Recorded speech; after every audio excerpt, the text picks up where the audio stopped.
Hello everyone, my name is Akshay. Today I talk about a new level of thinking. Albert Einstein observed the significant problems we face cannot be solved at the same level of thinking we were at when we created them. As we look around us and within us and recognize the problem created as we live and interact within the personality ethic, we begin to realize that these are deep fundamental problems that cannot be solved on the superficial level on which they were created. We need a new level, a deeper level of thinking, a paradigm based on the principles that accurately describe the theory of efficient human being and interacting to solve these deep concerns. This new level of thinking is what the seven habit of highly effectively people is about. It's a principle centered character based inside out approach to personal and intrapersonal effectiveness. Inside out means to start first with self even more fundamentally. To start with the most inside part of self with your paradigms, your characters, and your motives. It says if you want to have a happy marriage, be the kind of person who generates positive energy and sidestep negative energy rather than improving. If you want to have a more pleasant cooperation stringer, be a more understanding, empathic, consistent, loving parent. If you want to have more freedom, more latitude in your job, be a more responsible, a more helpful, a more contributing employee. If you want to be trusted, be trustworthy. If you want the secondary greatness of recognized talent, focus first on primary greatness of character. The inside out approach says that private victories precede public victories, that making and keeping promise to ourselves precedes making and keeping promise to other. It say it is footly to put personality ahead of character, to try to improve relationship with others before improving ourselves. Inside out is a process, a continuing process of renewal based on the natural laws that govern a human growth and progress. It's an approved spiral of growth that lead to progressively higher forms of responsibility, independence, and effective independent. I have had the opportunity to work with many people, wonderful people, talented people, people who deeply want to achieve happiness and success, people who are searching, people who are hurting. I have worked with business executives, college students, church and civil groups, families and marriage partners, and in all of my experience, I have never seen lasting solution to problem, lasting happiness and success that come from the outside in. What I have seen result from the outside in paradigm is unhappy people who feel victimized and immobilized, who focus on the weakness of other people and the circumstances they feel and responsible for their own stagnation situation. I've seen unhappy marriage where each suppose wants the other to change, where each is confusions the other's sins, where each is trying to save up the other. I've seen labor management disputes where people spend tremendous amounts of time and energy trying to create legislations that would force people to act as thought the foundations of trust were really there. Members of your family have lived in three of the hottest spots on earth, South Africa, Israel, and Ireland, and I believe the source of the continuing problem in each of these places has been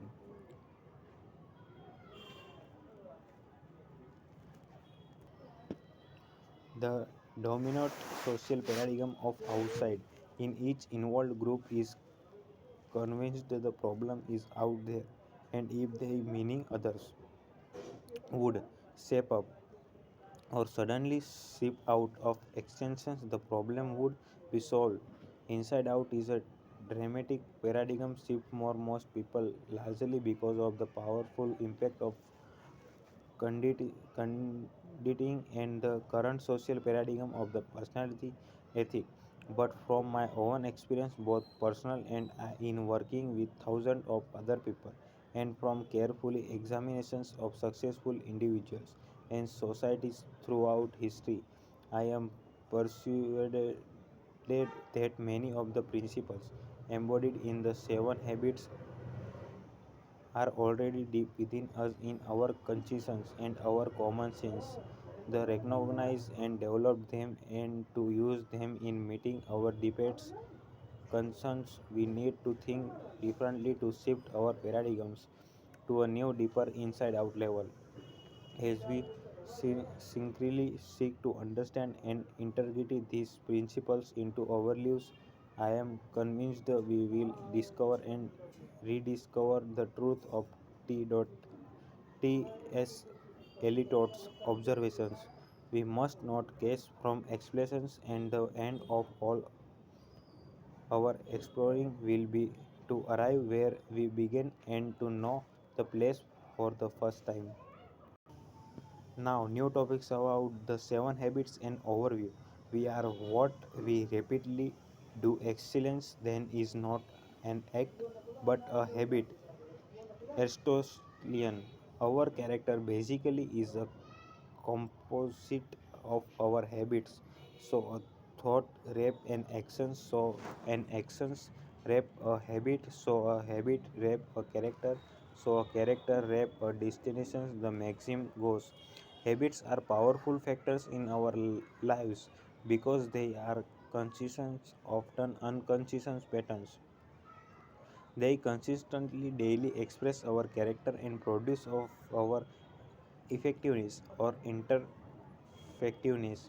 As Horace Mann, the great educator, once said, habits are like a cable. We have a stand of it every day and soon it cannot be broken. I personally do not agree with the last part of his expressions. I know they can be broken. Habit can be learned and unlearned, but I also know it is not a quick fix. It involves a process and a tremendous commitment. Though those of us who watched the lunar voyage of Apollo 11 were transfixed as we saw the first man walk on the moon and return to Earth. Superlatives such as fantastic, and incredible were inadequate to describe those eventful days, but to get there, those astronauts literally had to break out of the tremendous gravity pull of the Earth. More energy was spent in the first few minutes of lift off in the first few miles of travel than was used over the next several days to travel half a million miles. Habits to have tram- tremendous gravity pull more than most people realize or would admit. Breaking deeply embedded habitual tendencies such as procrastinations, imitations, creativeness, or selfless that violate basic principles of human effectiveness involves more than a little willpower and a few minor changes in our lives. Lift off tasks a tremendous effort, but once we break out of the gravity pull, our freedom takes on a whole new dimensions. Like any natural force, gravity pull can work with us or against us. The gravity pull of some of our habits may currently be keeping us from going where we want to go, but it is also gravity pull that keeps our world together, that keeps the planets in their orbits and our universe in order. It is a powerful force, and if we use it efficiently, we can use the gravity pull of habit to create the consequence and order necessary to establish effectiveness in our lives. Habits defended. For our purpose, we will define a habit as the instructions of knowledge, skill, and desire. Knowledge is the theoretical paradigm, the what to do and the why. Skill is the how to do, and desire is the motivation, the want to do. In order to make something a habit in our lives, we have to have all three. I may be in effective in my interactions with my work associates, my spouse, or my children because I constantly tell them what I think, but I never really listen to them unless I search out correct principle of human interactions. I may not even know I need to listen, even if I do know that in order to interact effectively with others, I really need to listen to them. I may not have the skill, I may not know how to really listen deeply to another human being. But knowing I need to listen and knowing how to listen is not enough unless I want to listen, unless I have the desire, it won't be a habit in my life. Creating a habit requires work in all three dimensions. The begin seeing change is an upward process begin changing seeing, which in turn changes begin and so worth as we move in an upward spiral of growth. By working on knowledge, skill, and desire, we can break through to new levels of personal and intrapersonal effectiveness. As we break with old paradigms that may have been a source of pseudo security for years. It's sometimes a painful process. It's a change that has to be motivated by a higher purpose, by the willingness to subordinate what you think you want now for what you want later. But this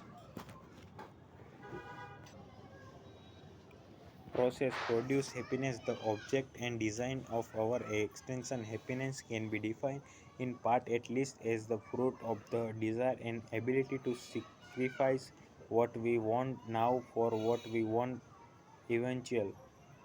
Effectiveness habits interaliases peoples and pattern of behavior. Now, next point of the maturity continuum. The seven habits are not a set of separated or piecemeal psychoformulas in harmonium with the natural laws of growth. The pro-video and incremental sequential highly integrated approach to the development of personal and intrapersonal effectiveness. They move us progressively on a maturity continuum from dependence to independence to interdependence. We each begin life as an infant, totally dependent on others. We are direct, natural, and subtended by others. Without their nurturing, we would only live for a few hours or a few days at the most. That gradually, over the ensuing months and years, we become more and more independent physically, mentally, emotionally, and financial until eventually we can essentially take care of ourselves, becoming inner directed and self-reliant. As we continue to grow and mature, we become increasingly aware that all of nature is interdependent, that there is an ecological system that governs nature, including society. We further discover that the higher reaches of our nature have to do with our rela- relationship with others, that human life also is interdependent. Our growth from infinite to adulthood is in accordance with natural law, and there are many dimensions to growth. Reaching of full physical maturity, for example, does not necessarily assure use of simultaneous emotional or mental maturity. On the other hand, a person's physical dependence does not mean that he or she is mentally or emotionally immature. On the maturity continuum, dependence is the paradigm of you take care of me, you come through for me, you didn't come through, I blame you for the results. Independence is the paradigm of I can do it, I am responsible, I am self reliant, I can choose. Interdependence is the paradigm of we can do it, we can cooperate, we can combine our talents and abilities and create something greater together. Dependent people need others to get why they want. Independent people can get what they want through their own effort. Interdependent people combine their own effort with the efforts of others to achieve their greatness success. If I were physically dependent, paralyzed, or disabled or limited in some physical way, I would need you to help me. I we were emotionally dependent. My sense of worth and security would come from your opinion of me. If you didn't like me, it could be devastating. If I were intellectually dependent, I would count on you to do my thinking for me, to thinking through the issue and problems of my life. If I were independent physically, I could pretty well make it one my own. Mentally, I could think my own thoughts. I could move from one level of abstractions to another. I could think creativity and analytically and organize and express my thoughts in understandable ways. Emotionally, I would be validity from within. I would be inner directed. My sense of worth would not be a function of being liked or treated well. It's easy to see that independence is much more mature than depends. Independence is a major achievement in and of itself, but independence is not superme. Nevertheless, the current social paradigm enthrones independence. It is the avoid goal of many individuals and social movements. Most of the self-improvement materials put independence on a pedestal as through communication, teamwork, and cooperations were lesser values. But much of our current emphasis on independence is a reaction to independence, to having others control us, define us, use us, and manipulate us. The little understood concept of interdependence appears to many to smack of independence dependence, and therefore we find people often for selfish reasons leaving their marriages, outdoing their children, and fostering all kinds of social responsibility, all in the name of independence. The kind of reaction that result in people throwing of their children and fostering all kinds of social responsibility, all in the name of independence. The kind of reaction that result in people throwing of their shackles, becoming liberated, asserting themselves and doing their own thing, often reveals more fundamental dependence that cannot be run away from because they are internal rather than external dependencies, such as letting the weakness of other people reign or our emotional lives or feeling victimizations my people and events out of our control. Of course, we may need to change our circumstance, but the dependence problem is a personal maturity issue that has little to do with circumstance. Even with better circumstance, immaturity and dependence often persist. True independence of character empowers us to act rather than be act. acted upon it frees us more. Our dependence on a circumstance and other people and is a worldly liberating goal,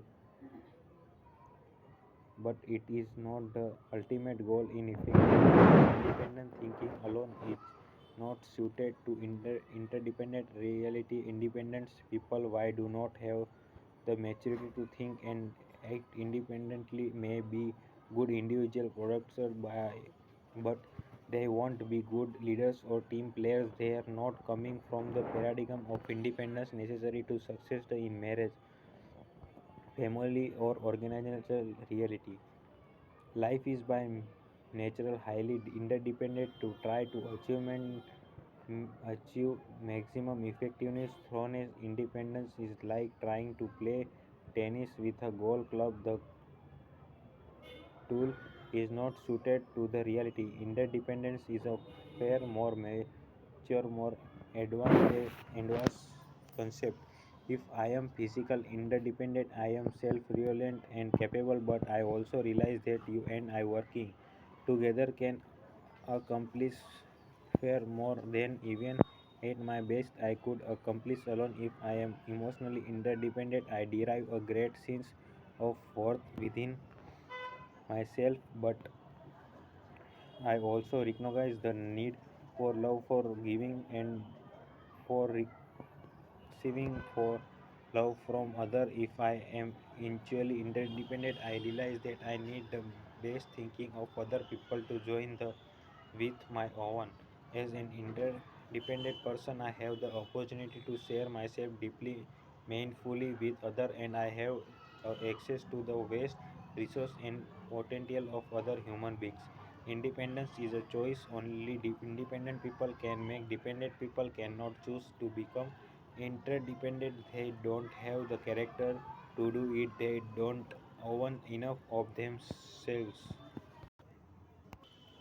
That's why habits 1, 2, and 3 in the following chapters deal with self mastery. They move a person from dependence to independence. They are the private victories, the essence of character growth. Private victories produce public victories. You cannot invent that process any more than you can harvest a crop before you plant it's inside out.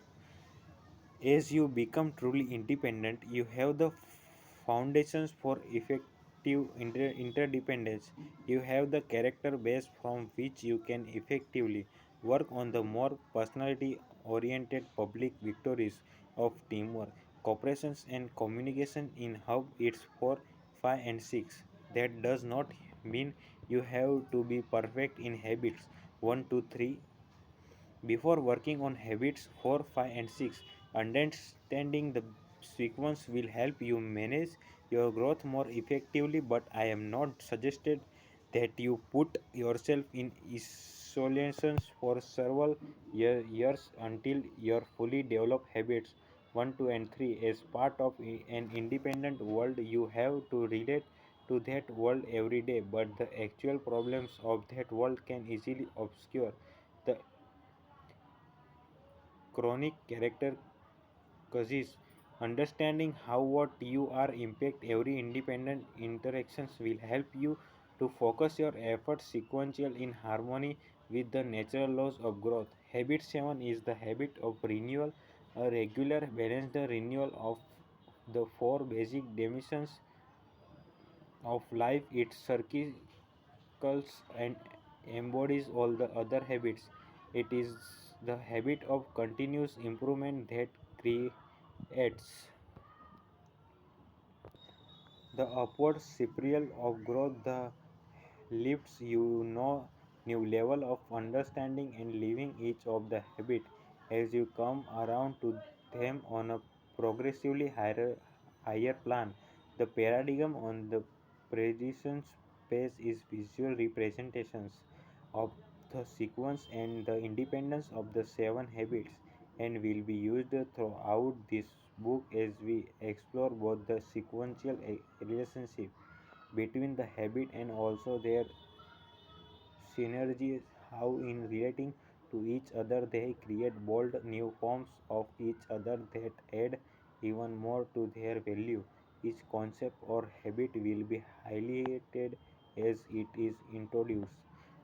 Next point of effectiveness defended. The seven habits are habit of effectiveness because they are based on principle they bring the maximum long-term beneficial result possible. They become the basis of a person's character, creating and empowering center of correct maps from which an individual can effectively solve problems, maximum opportunities, and continually learn and integrate other principles in an approved spiral of growth. They are also habits of effectiveness because they are based on a paradigm of effectiveness that is in harmony with a natural law, a principle I call the P-PC balance, which many people break themselves against. This principle can be easily understood by remembering Aesop's fable of the goose and the golden egg. This fable is the story of a poor farmer who one day discovers in the nest of his pet goose a glittering golden egg. At first he thinks it must be some kind of trick, but as he starts to throw the eggs aside, he has second thoughts and takes it in to be appraised instead. The egg is pure gold. The farmer cannot believe his good fortune. He becomes even more incredulous the following day when the experience is repeated day after day. He awakens to rush to the nest and find another golden egg. He becomes fabulously wealthy. It all seemed too good to be true. But with the increasing wealth comes greed and impatience, unable to wait day after day for the golden eggs. The farmer decides he will kill the ghosts and get them all at once. But when he opens the ghost, he finds it empty. There are no golden eggs and no there is no way to get any more. The farmer has destroyed the ghost that proudest them. I suggest that within the fabulous is a natural law, a principle. The basic definitions of effectiveness. Most people see effectiveness from the golden egg paradigm. The more you produce, the more you do, the more effective you are. But as the story so true, effectiveness is a function of two things: what is produced, the golden eggs, and producing asset or capacity to produce the goods. If you adopt a pattern of little the focus on gold and eggs and glads the goes, you will soon be without the asset the produced golden eggs. On the other hand, if you only take care the goes with no aim toward the golden eggs, you soon won't have the wherewithal to feed yourself or the goes. Effectiveness lies in the balance, what I call the PPC balance. P stand for production of desired result. The golden egg species stands for production's capability, the ability or essence to produce the golden eggs. Three kinds of ascents. Basically, there are three kinds of ascent: physically, financial, and human. Let's look at each one its turn. A few years ago, I purchased a physical ascent, a power lawn mower. I used it over and over again without doing anything to maintain it. The main power worked well for two scenes, but then it began to break down when I tried to receive it with service and serving. I discovered the engine had lost over half its original power capacity. It was essentially worthless. Had I invested in PC in preserving and maintaining the ascent, I would still be enjoying its be the moved alone as it was. I had to spend far more time and money replacing the mower than I ever would have spent had I maintained it It simply wasn't effective.